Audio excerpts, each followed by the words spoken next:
Subhanahu wa taala dan Nabi Muhammad SAW karena telah memberikan kita kesempatan dan kesehatan untuk hadir di kelas di siang hari ini di kelas Pak Hendra Manajemen Investasi Risiko dan Manajemen Investasi dan Risiko Bank Syariah. Untuk mempersingkat waktu, kami dari kelompok 7 akan mempresentasikan materi yaitu investasi pada reksadana syariah. Baik, untuk materi pertama akan dibacakan oleh saya sendiri, Safaliya. Dilanjutkan materi yang kedua akan dibaca oleh Indi Ayu Ismajayati dan yang ketiga akan dibacakan oleh Rizka Liza.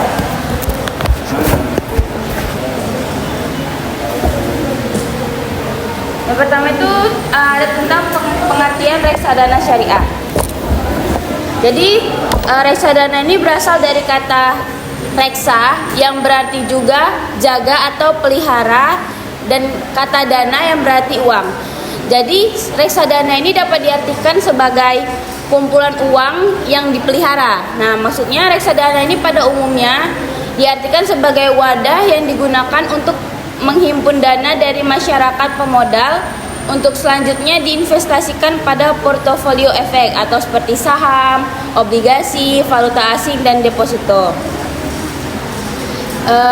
Dalam Dewan Syariah Nasional Majelis Ulama Indonesia dalam Fatwa DSN MUI nomor 20 garing DSN MUI garing 9 garing 200 mendefinisikan bahwa reksadana syariah ini adalah reksadana yang beroperasi menurut ketentuan dan prinsip syariah Islam, baik dalam bentuk akad antara pemodal sebagai pemilik harta atau sahibul mal dengan manajer investasi sebagai wakil sahibul al-mal, maupun antara manajer investasi sebagai wakil al-mal dengan penggunaan investasi.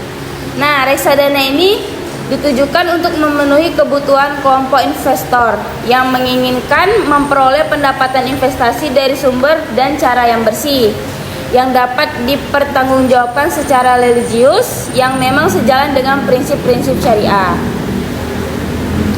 Nah, tujuan penempatan pada reksadana syariah ini sering disejajarkan dengan SRI atau Socially Responsible Investing. Nah, tujuan utama dari SRI ini adalah untuk memenuhi kebutuhan investor yang tidak menginginkan modalnya diinvestasikan ke dalam bisnis yang dinilai bertentangan dengan nilai-nilai syariah. Reksadana syariah ini tidak menginvestasikan dananya pada bidang-bidang yang bertentangan dengan syariah Islam. Selanjutnya materi yang kedua akan dijelaskan oleh Indi. Yang kedua ada prinsip dalam reksadana syariah. Berikut beberapa prinsip reksadana syariah. Yang pertama, bukan mencari keuntungan sebanyak-banyaknya. Reksadana syariah tujuan investasinya tidak semata-mata sekadar mencari ROE yang tinggi. Manajemen investasi suatu dana syariah tidak hanya melakukan maksimalisasi kesejahteraan pemilik pemodal, tapi juga memastikan bahwa portofolio yang dimiliki tetap berada dalam dominan investasi yang diinginkan investor.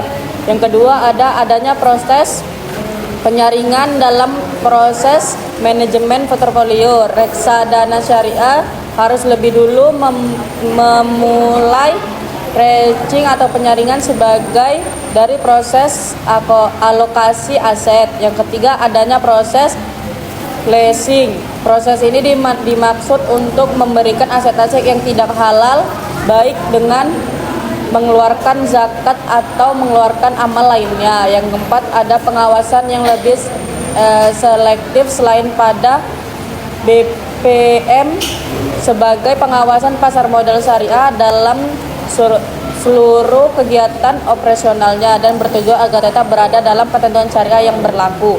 Yang kelima, ada investasi pada perusahaan produk halal. Dalam penetapan adanya reksadana syariah tidak boleh menetapkan adanya pada etimen yang menjalankan usahanya pada hal-hal yang melanggar syariah seperti miras, makanan haram dan sebagainya. Yang ketiga akan dibacakan oleh Rizky Haliza.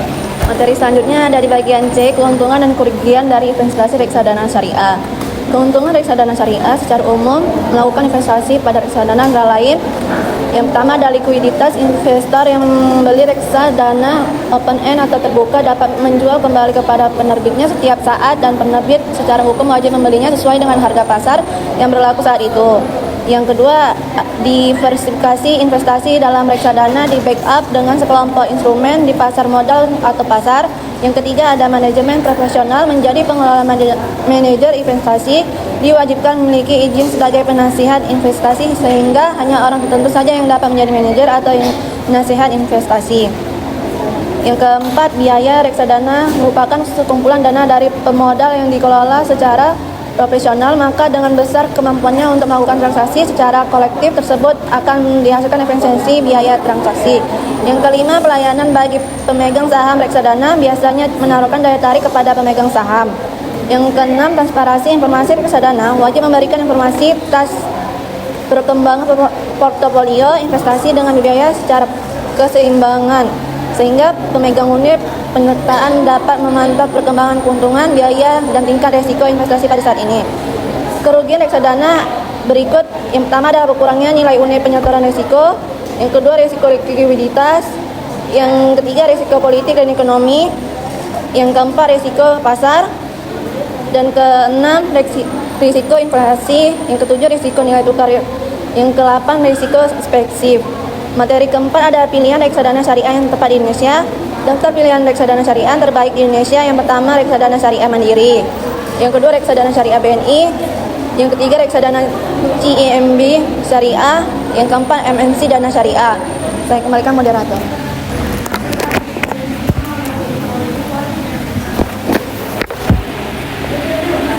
Baiklah, berakhirnya presentasi dari kami membuka sesi tanya jawab. Bagi yang ingin bertanya, silakan memberikan pertanyaan. Assalamualaikum warahmatullahi wabarakatuh.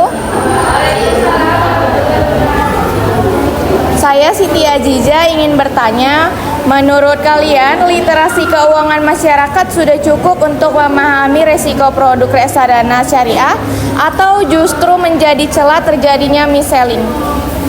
Saya akan menjawab pertanyaan Siti Aziza. Pertanyaannya, literasi keuangan masyarakat sudah cukup untuk memahami resiko produk reksadana syariah atau justru menjadi celah terjadinya mis-selling? Nah, sejauh ini pemahaman tentang resiko produk reksadana tuh masih menjadi celah terjadinya mis-selling. Jadi belum bisa dibilang cukup memahami karena adanya ketimpangan antara akses dan pemahaman. Yang pertama tuh poinnya tuh bias label syariah. Jadi banyak investor yang menganggap label syariah ini berarti aman dari kerugian finansial. Nah, jadi mereka merasa jika reksadananya investasinya di syariah ini, dia akan menjamin keuntungan. Yang kedua, edukasinya setengah jalan, yang dimana masyarakat itu tahu cara membelinya, tapi sering tidak paham cara kerja produk tersebut. Yang ketiga, celah pemasaran. Kondisi ini dimanfaatkan oknum yang menonjolkan aspek tentang keberkahan, karena kan ini syariah. Jadi banyak oknum yang menonjolkan tentang keberkahan dan bebas riba. Padahal itu bisa mengaburkan resiko pasar karena demi mengejar target penjualan. Jadi kesimpulannya itu tentang selama pemahaman masyarakat itu baru sebatas tentang tahu produk tapi belum paham resikonya, jadi masih bakal terjadi adanya mis-selling. Nah, kesimpulan dari materi kami hari ini adalah berdasarkan pembahasan yang telah dipaparkan, dapat disimpulkan bahwa reksadana syariah itu merupakan salah satu instrumen investasi yang dikelola berdasarkan prinsip-prinsip syariah Islam. Dalam pengelolaannya, reksadana syariah itu menghindari unsur riba, gharar, dan masyir, serta hanya berinvestasi pada instrumen yang halal. Reksadana syariah juga memberikan kemudahan bagi masyarakat yang ingin berinvestasi secara praktis karena dana dikelola oleh manajer investasi yang profesional dan diawasi oleh Dewan Pengawas Syariah. Sekian dari materi kami hari ini. Jika ada yang kurang kami mohon maaf. Wassalamualaikum warahmatullahi wabarakatuh.